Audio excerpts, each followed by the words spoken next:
So good morning, and I'm very excited to be here, my dear friends. Thank you very much for the introduction. Thanks Father Rohan and Father Vijay Raju for being here and inviting me to be here and to gather this wonderful gathering. Dear friends, this is not going to be a very intellectual discourse or academic discourse because we are on a feast day.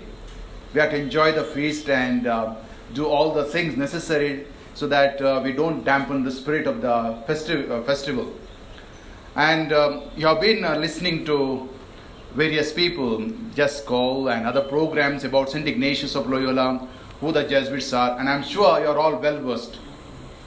Being in Jesuit institution, and if you do not know Jesuits and their founder, their spirituality, their aims and objectives, and who they are, that means something is wrong with us. I'm sure that all of you are very well versed. However, on this day, it gives me immense joy to say something about the Society of Jesus and also St. Ignatius, who has inspired.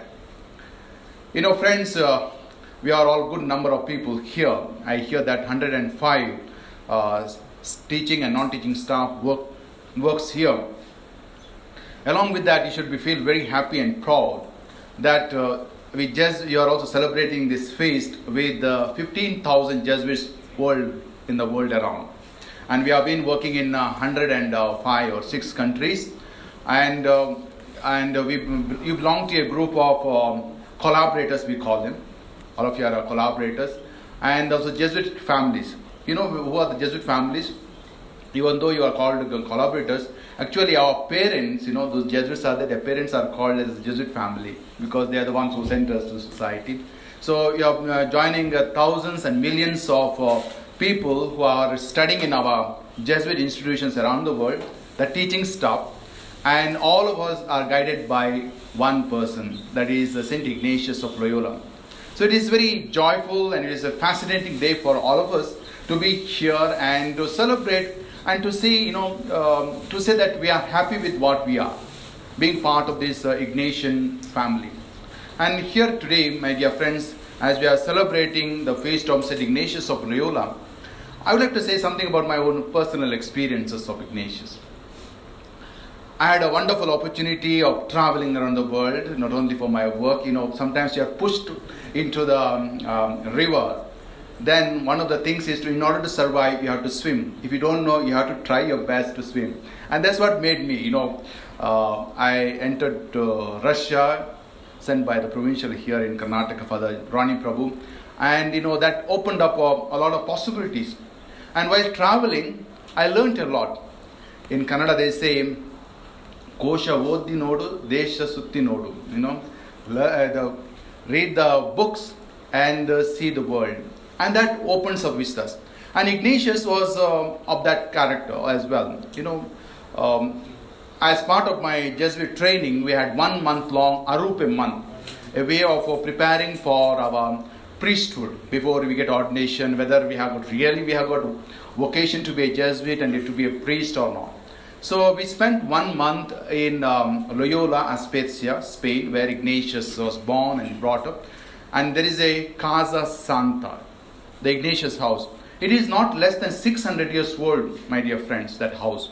And it's a beautiful house, very strong pillars, a special Basque Castilian architecture, and it's stood the times. A lot of wars have been fought, but still that house remains. And if you get chance, if you are going to abroad, don't miss going to Spain and especially Loyola, Spezia. And there are Jesuits who are ready to welcome you. A lot of Jesuit alumni, the collaborators, teachers, and as well as the Jesuits go and see the place. By seeing the place, it gives immense joy and also learning. One of the things that I noticed in that house is this house is a very vast one. You must have seen in the pictures. And that house is also very strong. Can you imagine? Ignatius was born in 1491. And 1492, Columbus goes to, finds out America, and 1498, Vasco da Gama. So even before that, Ignatius was born. And in that such a huge building, it shows that Ignatius' family was a very strong family. Of course, he belongs to a Basque and aristocratic family. only those people could have the education at that time, those who had all the possibilities. Often we wrongly tell people that Ignatius was a soldier saint. I don't agree with that. Ignatius was not a soldier. Until other day, those people who came in India as well as, those who had a lot of lands and other things, they knew how to ride horses. They knew how to write, accounts and other things. Patels in our villages, before we got into this, land reforms came up. So they were the people who were running these businesses. And during the time of Ignatius, they had some basic education as belonged to aristocratic family. As a person of that kind of families, they also knew how to fight. Everybody knew how, took the sword along with them. Even it says that in the life of Ignatius, they were studying in Paris. One rule that Ignatius made in the Society of Jesus when they started the schools, not to have swords in the schools. The students would carry always a sword with them. It's like, Nepalis, I hear that they always carry a sword with them. And of an earlier time, the Sikh, which from Punjab, they would carry the sword. So, while Ignatius was studying in Paris, everybody had a sword with them. As the students came to the class, sword. But the speciality of Jesuit education was not to carry swords, arms, no more arms. And you can say that that means all of them knew how to fight. So as Ignatius knew other things as well, as he knew how to dance, the Spanish dances, and he knew also art, he knew how to sing. These are the things that noble or aristocratic family did learn. And this also tells us that Ignatius was a man of the times. He's not a man of, what you call dark ages. Actually, in the history, we can consider from 11th century to 14th, 15th century as dark ages. Actually, if you see in the history, it is not the dark ages. They were the brightest years of the world. Because 11th century, many universities were founded. The first one was, I think I have told last time in the course time, that the first one was, Bologna University in Italy, Bologna, Padua. The second one was, Sorbonne University, the Paris University. The third one was Oxford, and fourth one is Heidelberg, etc., etc. A lot of intellectual work took place. You must have heard about St. Thomas Aquinas. You must have heard about Bonaventure. These are all, Catholic thinkers. And there are many people who brought on a lot of academic, intellectual life. You must have heard about Erasmus. There is Erasmus, who was a humanist. They started to learn other languages. They did a lot of studies on literature, art, etc. You must have heard about Raphael, Michelangelo, Leonardo da Vinci. These are the people, friends, they came up during this age. That means an age of, what you call exploration, new ways and new ideas. And also, within our church, our Christian church, we could say that at that time there was also the Reformation by Martin Luther. Martin Luther was not a Protestant. He was a good Catholic. He was an Augustinian monk. Just like Jesus, he was an Augustinian monk. And he saw something, change has to be brought in, and that's how he got into it. Coming back to Ignatius, you can see that the times in which Ignatius lived is a time of Renaissance, humanistic values, a world of new vistas and areas. And that is what fascinated Ignatius. And that's why he was not a person not interested in life, or even after getting the cannonball shot. He was not a person disillusioned. A person always wanted to do something. He was a man of passion, a man of zeal, a man of enthusiasm, a man of resilience. He was always wanted to do something, go ahead. And that's why he belonged to a big family of more than 14 children, and he was the 13th child to his family. His mother dies very early, and his eldest brother's wife takes care of him. And at the age of 16, that is 15 or 6 or 7, he goes to another place. He goes as a scribe or page, we call it. What he was doing, he was in the kingdom of Castilla. Castilla means Spain, okay. Spanish is called Castilian language. Another word for Spanish language is Castilian. So he goes to the Castilla, and he becomes the main accountant, treasurer of the kingdoms as what you call one who keeps writing accounts. Ignatius knew how to do economics well early times onwards. Perhaps he got ideas from them. But that's how it began. He was actually a bookkeeper, orderly. He knew well. That means he was a very trusted person. Nobody will employ you in economics or in an accountant section if the person is not sincere, honest, etc. And Ignatius had all these traits because all these things came from his family. It is always said that always determines who you are depending on who your parents are and the kind of surroundings in which you grow. Because these are the things makes you later in life. Often we say that even in the Society of Jesus, we come from our families, simple families and various families. But actually, we have got a long training as Jesuits. And always I am of the opinion, having been to different countries and seen many Jesuits, I am already 30 years in the Society of Jesus. I see that it is not that our training in the Society of Jesus that makes you who you are. Of course, it helps, it refines you, it does very well. It is from our families, our values, my parents lived, my brothers in circumstances, and that makes you think beyond and think out of the box. And that is what St. Ignatius was. It is always his family that gave him new impetus, new interest, and a new way of going about.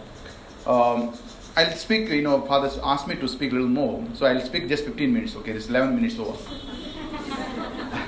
And another thing that Ignatius worked out his life, because I do not want to speak about this cannonball movement. There's a lot of things have been going on because of this anniversary that is celebrating 500 since his conversion experience. That 1521, the cannonball struck his right leg and got him injured, and that's how things changed. Sometimes to have a change in our life, that kind of balls had to struck, I think, and that's what made a difference in the life of Ignatius. But another thing that fascinates me in the life of Ignatius is a person, once he came to know who he was, what are his capacities, and what he can contribute for the good and the growth of the society, the wider society, he began to share with others. When you experience something, you have seen something special and different, you do not keep that news with yourself. When a person a couple has a little child, they don't want to keep that news among themselves. They want to share with their family, with others, so that people come to know. Because that's the joy, that joy doubles. And that is the experience of Ignatius of Loyola. Ignatius of Loyola, after his conversion experience, he spends 11 months in the caves of Manresa, not far away from Loyola, on the river Cardone, a small river if you go and see today. And there he spends, and he got so many ideas, and he got a new way of living. And after that experience, he goes all around wherever he is, even in the schools and the colleges he attends in his 30s, always is there to share his experiences. And Ignatius' spirituality, Adhyatmikate, it is not something, monastic. For Ignatius, the whole world was a monastery. Whole world. Therefore, it is not running away from this world and getting into and doing all these penance and practices to save oneself. It is not like that. He finds God here on this earth. God, the salvation has to be found in this earth, and that is what fascinates, and that's what the experience he begins to share with other people, lay people. That's why Ignatian spirituality is very much a lay spirituality, lay men. It is not the monastics. We are not monks, Jesuits. We are monks in the world. You can say other words. That means it is a spirituality of family, a spirituality of being in the world. And Ignatius often uses the word not very much of Christ, but also God, finding God in everything and everything in God. That is what fascinates. And perhaps I think as we celebrate this feast of St. Ignatius of Loyola, we can say that, in our life, how can we make this spirituality attractive, fascinating, as very much part of life. And if I learned something from Ignatius' life, because all the prayer methods that we use are those used by St. Ignatius. And if you follow the Ignatian pattern of lifestyle, that's why all the people who joined the Ignatius were not the priests and nuns or bishops. It is the lay people who joined him. That's why lay spirituality attracts a lot of people.